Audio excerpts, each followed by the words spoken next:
Argentina একটা tactical master class team. তারা প্রথমে একটা ছোটখাটো টিমের সাথে খেলা নিবে, তারপরে এমনভাবে খেলবে দেখে মনে হচ্ছে যে পৃথিবীর ইতিহাসে ভয়ঙ্করতম টিমের সাথে তারা খেলছে। পাসের পর পাস দিয়ে যাবে, কিন্তু গোল আসবে না। অন শট কোনো গোল থাকবে না। অনেকটা অফিসিয়াল হোয়াটসঅ্যাপ গ্রুপ মেসেজের মতো, মেসেজের পর মেসেজ আসতেছে, কিন্তু কোম্পানির কোনো লাভ নাই। ওই খেলা দেখতে দেখতে মানুষ বোর্ড হয়ে ঘুমায় যাবে।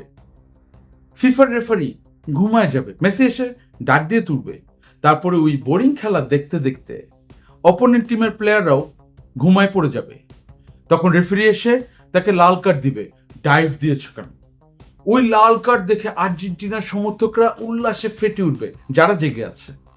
তারপরে তারা সবাই বলা শুরু করবে, ও দেখছো, আমরা বাটপারি করলে সমস্যা, ওরা যে বাটপারি করেছে, ওরা যে ডাইভ দিয়েছে। তারপর এইসব স্ট্যাটাসের চোটে কেপ ভার্দে, অস্ট্রিয়া, ইজিপ্ট, এদের সাথে যত রকমের অন্যায় অবিচার হয়েছে সব কিছু ধুয়ে মুছে সাফ হয়ে যাবে।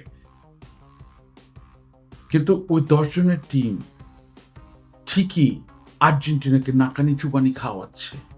আর্জেন্টিনা এখনো আক্রমণের পর আক্রমণ করার চেষ্টা করে যাচ্ছে, কিন্তু কোনো লাভ হচ্ছে না। পরে গিয়ে কি হলো, 90 মিনিটে বোরিং খেলা, extra minutes, extra time, extra 30 মিনিটসে চলে গেছে, গোল হয় না, গোল হয় না, গোল হয় না। হঠাৎ করে গোল, সবাই স্বস্তির নিঃশ্বাস। তারপরে মানুষ জেগে উঠলো, উঠে বলল, ইয়েস, আর্জেন্টিনা জিতে গিয়েছে।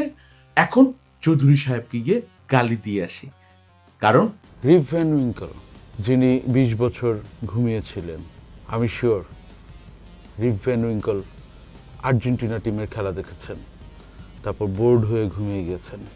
চৌধুরীর lakh lakh follower. Thank you.